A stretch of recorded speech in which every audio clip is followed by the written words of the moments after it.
to episode 2 of the postpartum series. Today we are going to continue on from the last video. And yeah, Sawiya,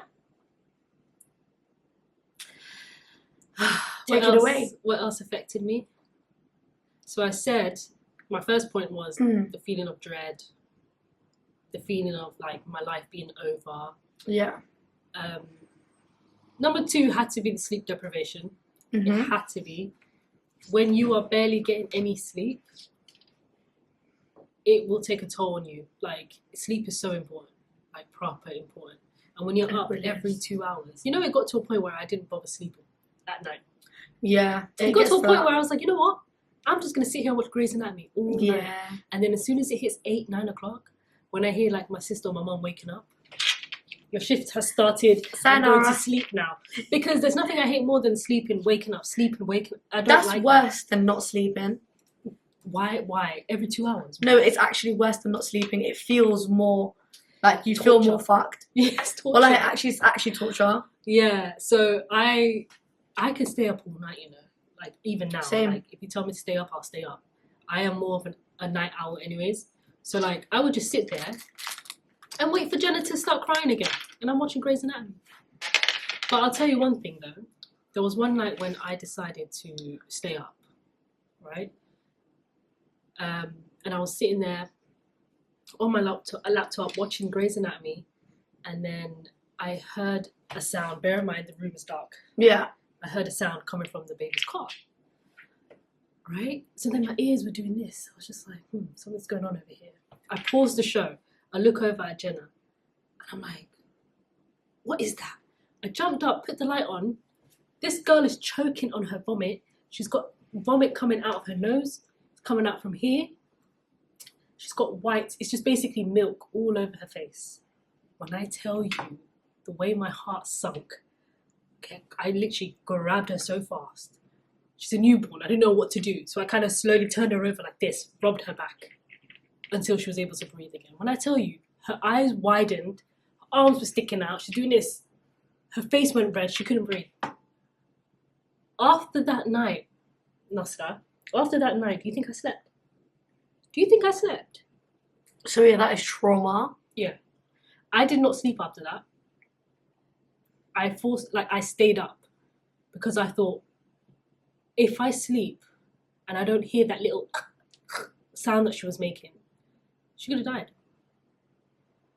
If I sleep comfortably, this baby could die. You know what I'm saying? That's what was going through my head. So after that day, I remember like I was speaking to my mom and I was like, Hoya, something happened last night. She was like choking, like there was vomit coming out her nose and everything, blah, blah, blah. And I remember one time when I went back to sleep around 10, I heard my mum one time calling for me and she was like, Sawiya, come here. I get out of bed, I go downstairs and my mum was like, it happened again. She was like choking. I was like, oh my God. I was like, this is exactly what I was talking about her. So like when she was a newborn, it wasn't just the every 2 hours. It wasn't just a repetition. It was literally like on a random day, she would just start choking. How many times did it happen? It happened like a handful of times. Fuck right when off. She was a newborn. And the thing is, we always burped her properly. So in my mind, I'm thinking, am I doing something wrong? Like, why is the vomit coming out of her nose? I would be so scared. Oh my God. Yeah. So like the paranoia was mad. I could not sleep because every time I slept, or even when I was so tired, I had to force myself to stay awake, watch a show, do something, and just constantly keep my eye on her. And I think that's why the whole newborn stage was so bad for me, because it was like, where can I find the joy when I'm stressing out like this? When you're afraid that she could die at any moment. Yeah. And then on top of that, I'm in physical pain from the recovery of the C-section. Like, I'm in physical pain. And my health visitor didn't even bother coming at the 6-week checkup. Neither did mine. Yep. You're supposed to have a 6-week checkup when you give birth. At the 6-week mark, someone's supposed to come to you and check on you and the baby. And I was excited for that 6-week checkup. I was so excited because I knew something, like, I knew I wasn't okay. and I didn't really want to talk to my family about it. And I was excited for the health visitor to come so I can just talk to her on a real and be like, listen, I'm not gonna lie, like I'm going through it. Is this normal? Yeah. Like, yeah. And just to get some professional help. She didn't turn up. And then she messaged me a month later and she was like, sorry I didn't turn up, I wasn't feeling well. How you doing? I didn't respond because I was like, you could have just told me that before. You could have rescheduled. Like, why are you messaging me now? I did not respond to her. I was so pissed. I was like, fuck off. So I made myself an appointment at the GP, right? And then when the day finally came when I had to go, they were like, oh, you were booked in for a smear test. And I was like, I didn't book a smear test. Fuck's sake. So I still get those letters to my house. Have you had your smear test? We used to call it a smear test. Now it's called a what? They've changed the name. It says on there something examination, and then it's like formerly known as a smear test. Oh, I don't know. I get those like once a month. I just ignore them. So it's like twice I feel like I was failed, if that makes sense. Twice I felt like so it's not going to happen. So after that I didn't go back to the GP. Did you ever try like looking for like a therapist, like a counsellor, or like somebody to speak to who knew? I wanted to go through the GP though. Oh, okay. When I attempted to go to the GP, I thought maybe she could help me and get some like, even if it's like a postpartum group for mums. Yeah. You get what I'm saying? Some kind of like community, bro. So it didn't end up working out? After that, with the whole smear testing, I was fuming. I left that GP. She was like, do you want to book another appointment? I said, no. Bye. I left. I went home after 5 minutes. The GP's around the corner from my mum's house. I went back to my mum's house. You know when you're just, I walked into the house, yeah, opened the door and then I slammed it, took my shoes off. I was like, they picked me up for a fucking smear test, Hoya. I was waiting 2 weeks for that appointment. 2 fucking weeks. I feel like that at that point, I literally spiraled a little bit more. Do you get what I'm saying? Because I really wanted to speak to someone. I really, really wanted to speak to someone. I wish I was. That I wish almost I knew. Almost pushed me over the edge. Well, I wish I knew, man. Almost pushed me over the edge. I swear to God. I wish I knew. And this is why I didn't leave my mum's house till maybe 2 months after that. Like I did not want to leave that house. At some point we had a conversation about it, but I don't remember when that was after you gave birth. Maybe it was when you hit 4 months. We had a conversation about I think 3 or 4 months. We had like a heart to heart. Yeah. And this is why I asked you to be featured in my blog, because I was like, Nasra opened up to me about it, so let me just holler at her. You gonna make me cry. But that's how we met, by the way. I don't know if we even we never even explained. Nasra, bless her. Let me just say this, guys, yeah. I had never met Nasra in person. The first time we met was August 2021. Yeah. My daughter was like 5-6 months. Yeah. She had like a 1-year-old, 1.5-year-old. Yeah, right? she's 1.5. And me and Nasra started following each other on Instagram, basically, and we were following each other on Twitter as well, right? We're just mutuals. So after I gave birth, Nasra was always giving me advice, asking me how I'm doing. Because you know what? Do you get what I'm saying? She posted that she was pregnant, right? And nobody ever does that, like on my For You page, or even For You page. Wow, I'm really into TikTok. What the hell? On my Instagram, I find out people are pregnant 7-8 months into their pregnancy. I never ever find out that nobody ever posts it. But Sawiya was like, "Oh, pregnancy update, this and this and this," and I was like, "Oh, hey, I went through what you're going through. If you want to talk about it, like." Yeah. I don't even remember how it fully went down, wallahi, but I don't know how it started. And the maddest thing was, yeah, a couple of months after giving birth, we're still chatting about postpartum and mental health and all of that. Yeah. And then Nasra goes to me, if you ever want me to come over and watch your baby while you sleep, let me know. And I remember reading that and I was like, it sounds creepy, but it's not in a creepy way. I didn't find it creepy because I trusted you. Do you get what I'm saying? Like, I already knew you were a good person. You weren't just a random Sally. Do you know what I mean? But I was like, that is so fucking cute. Like, that's so sweet. Do you know why though? Because I know what it was like for me to need that. And then my cousin came over. And like you said, with the shifts, like I used to do the night shift and stay awake all night. And then at 7 o'clock in the morning, she'd wake up. And I'd literally I'd be like, and I'd go and I would knock the fuck out from like 7 o'clock in the morning until like 2-3 p.m. And that whole time, she's changing nappies, she's looking after the baby. And I trusted her. So I slept, like, you know when you allow yourself to go into the deep sleep? Before that, I wasn't allowing my body to go into deep sleep. Because I'm like, yo, what the fuck? When my mom took her Yeah. in the morning, when she went downstairs with her. That's the only time you can sleep. It's really the only time. I fully knocked out. So, even though I could still hear her crying from downstairs sometimes, I forced myself to sleep. So obviously I knew in it that's real. Obviously your husband's gonna go work. Like I know in it what it like how it feels to be on your own and to just be like, I wish somebody was here right now so I could sleep. I know that feeling. I lived in Birmingham. My mum doesn't live in Birmingham. When I went to Birmingham, it was like at some point I was like, fuck, like I wish that I could have somebody here to look after this child while I sleep. Just to feel a bit more normal. Do you know what I mean? It was, yeah. And that's why I'm so heavy, you know, remember when we were talking about pregnancy? And I was so heavy on if you're going to come to a pregnant person's house, don't just sit there and expect to be waited on. Fucking do something. Help with the laundry. Tidy up, wash the dishes. Do something, you know? Because it's anything to help that person will really appreciate it. Shout out to the Somalis in my area, all my mom's friends, after I gave birth. Bear in mind, obviously, no one came to the house because of lockdown and stuff. This was March 2021. Yeah. But what they did was they cooked bare food. All these Somali moms making dishes of like pasta, rice, you name it. Like it's just to take a load off you, innit? People were baking cakes. Oh. And they just giving us bare food, halwa, biscuit, because it's like celebration type of thing, innit? Halwa, biscuits. That is so sweet. And like it was just nice. We didn't have to. My mom didn't even have to worry about cooking. My brother's calling me. I ain't picking up. Lord, we don't want to drop that one. Yeah. You know what? Yeah, you're not even the only person I've offered that to. I'm waiting for someone to take me up on that offer because I feel like I need to pay it back. I hear that. Do you know what I mean? I feel like it's a debt that I have. Yeah. I don't care who it is. But in a way, I feel like you already paid it when you say that. I don't feel like because when you offered it to me, it how do I even explain this? Even though I said no, kindly. Yeah. Because obviously I've got my mom and my sister still. Yeah.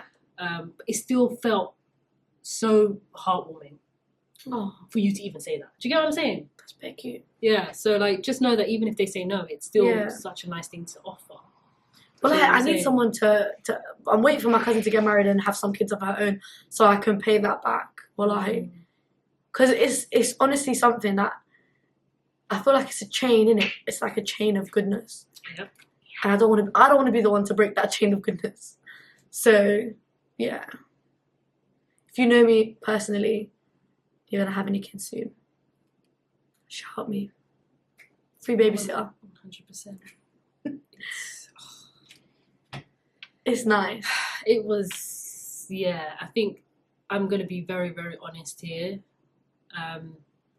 The whole newborn stage and the whole postpartum thing,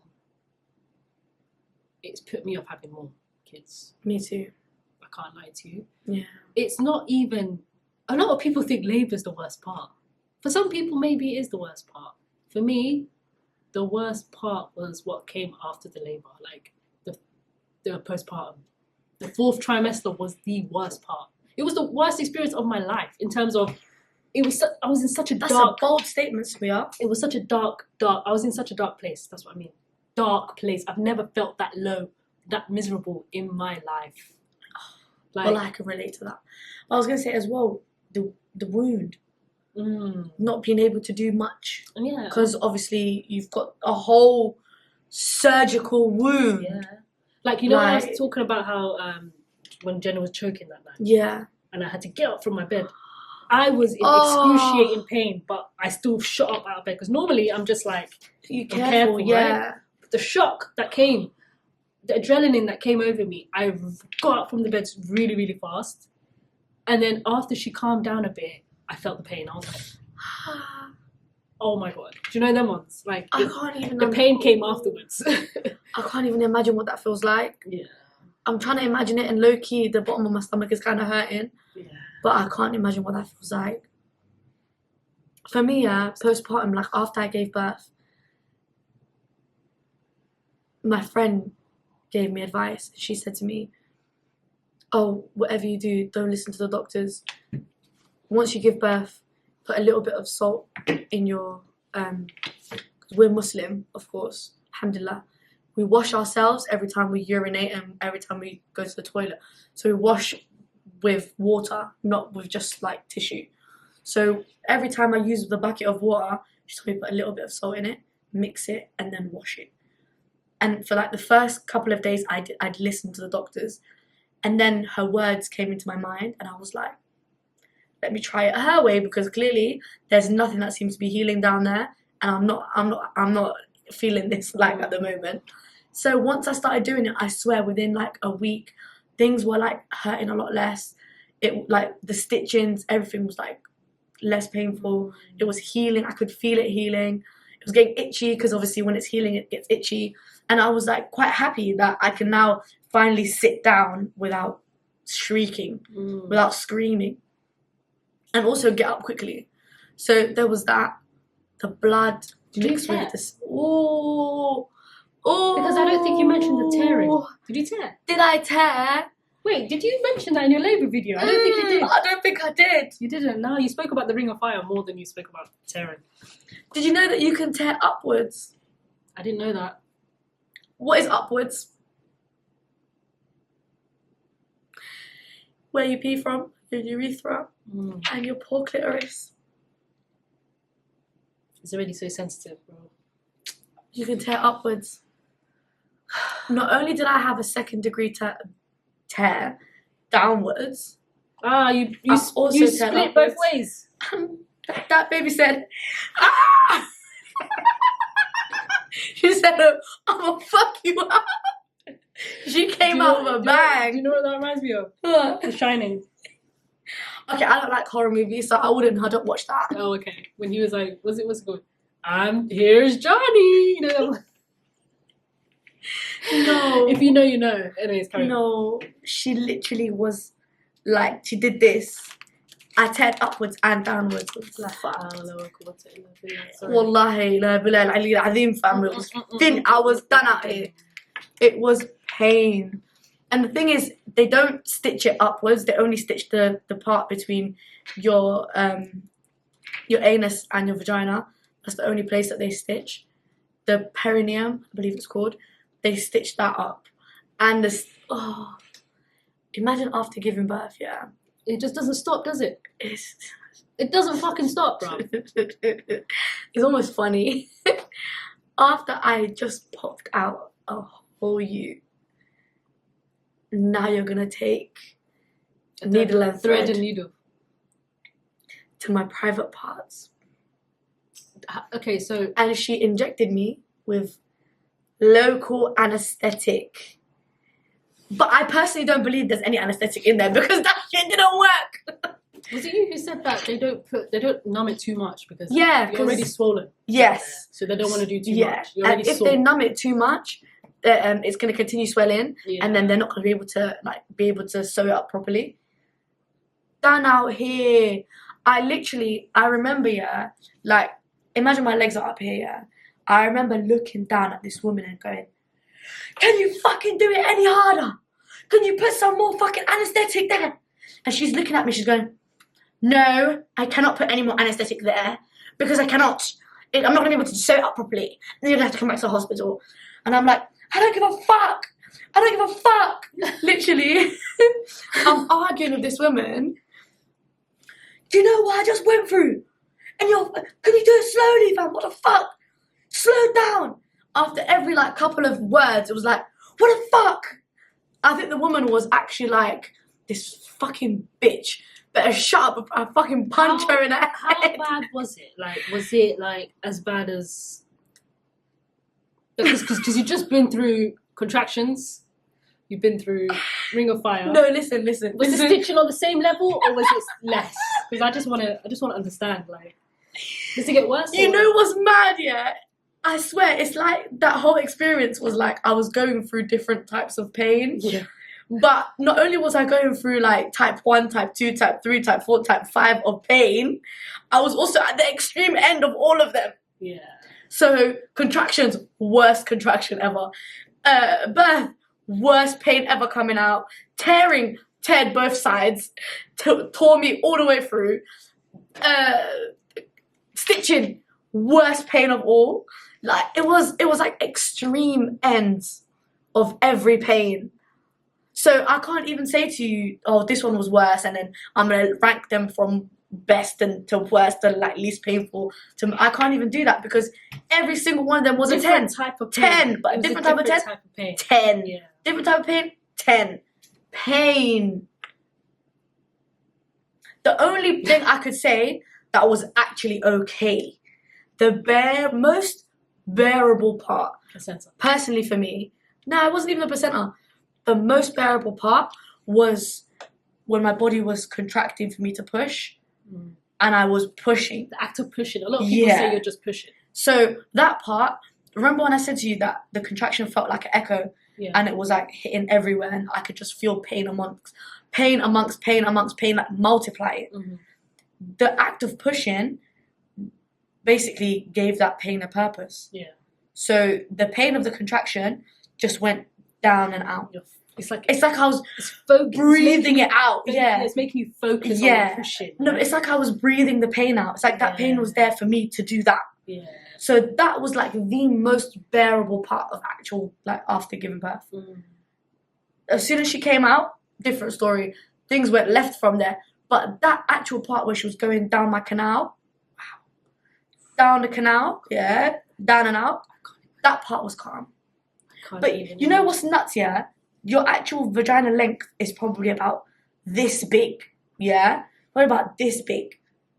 Tell me why the fuck going through this much felt like she was coming out of a fucking, like it was a 50-meter pool, fam. Tahreeb. Listen. I'm like, how long is this gonna take? I'm pushing for 10 minutes and it's this big. What the fuck? I've watched videos where the baby's head is right there. I've watched it. This is what I was doing during pregnancy. I was watching graphic videos of women giving birth because mad. For me, it's like I'm not gonna walk into this blindfolded. You're mad. Ironically, I didn't do that. I went straight for the C-section, and it was just mad. Anyways, the baby's head was right there. I saw this video, and I thought it was as simple as her doing one last push and the baby comes out. No, it was almost like the baby was playing a bit of a game with her. Like it just kept going like this. It kept going backwards. Yeah, because you know when you stop pushing, it goes backwards. Yeah. Oh my! It was going back and forth, and I'm like, just come out. The woman is in agony. Just come out. It's just doing this. That's fucked up. More like that. Peekaboo. I see you. Peekaboo. Maggie, That's come fucked out. up. Just come out. Yeah, but maybe she wasn't pushing hard enough. Because when you I tell you know this what woman, they say her to you. face was going red. The way she was pushing. No, but and Sawiya, the energy that the baby was giving. Oh, you know the pushing, right? Yeah. The first part is like, okay, you feel like you're giving it your all, right? Yeah. But you're not really. You're just going with the flow of the contractions. Then it gets to that point before the ring of fire where they're like, push harder. And I'm like, bitch, how much harder can I push? And then I'm like, and it's like, yes, keep going. And then the push lasts longer. Do you know what I mean? Have you ever had asthma? No, you never had asthma. Fucking hell. Listen. My girl said, have you ever had asthma? That's so irrelevant, but I'm telling you, when you get the little asthma thing, to check how strong your lungs are. Okay. So you got to like into the thing, and then it pushes it to see like the level of how strong your lungs are. Yeah. It's like that. Some people can go and keep blowing until it moves more. Whereas other people got short breath, they can only go and that's it. That's probably me. Right? That's me. I thought I could only do but she made me go with the pushing. Yeah. Bruh. Pushing seems so exhausting. Oh my god, that took all of my energy. All of it. We need another episode on this. Are we actually need another episode? I think we need a part 3 because... I swear, I'm not even finished. I've still got bare shit to say. Bro, I already told you, postpartum is not just one video. It really cannot be. Like, I could write a book. At this rate, I think we should. I could write a book. So yeah, tune in for part 3. That's all I got to say. Yeah. Yeah, I hope you enjoyed it. I hope we didn't put you off though. Oh no, we don't aim to put off. Yeah, stay where you are. Yeah. Keep listening to our videos. Keep watching our videos. Right now, all we're doing is going through the labour and the postpartum. It gets better. I promise you, it gets better. Also, like, I know people are always thinking that we're like out here to like put people off having kids, but we're not. That's the thing. I know a lot of dickheads, and I'm gonna say this from my chest. Yeah. A lot of dickheads may come across our videos and think that we are being ungrateful mums who are always complaining. We can still enjoy being mums. We can still love our kids and still talk about the reality of the pain and the trauma that we went through. Like, two can be true at once. Do you know what I mean? So, yeah. As well, you don't want to go into something not knowing what the fuck to expect. Like, you don't start a new job not knowing what the job role is. Yeah. So, we're just giving you the unfiltered, unsugar-coated, full story. And I'm giving the perspective from the whole of it. A C-section birth, and she's giving the perspective of a natural birth. Yeah. But like we said, we can only tell you what we experienced and how we experienced it. Things might be different for you. Things might be different for the people you know. You know, something that I went through, someone else can relate to, and other people might not be able to relate to it. Yeah. So, like I said, we don't aim to put anyone off. We hope you enjoy our videos. If you're new here, welcome to the family. Yeah, welcome to the community. If you're not new here, welcome back. Yeah, welcome back. But yeah, we'll see you guys in the next episode. In a bit, guys.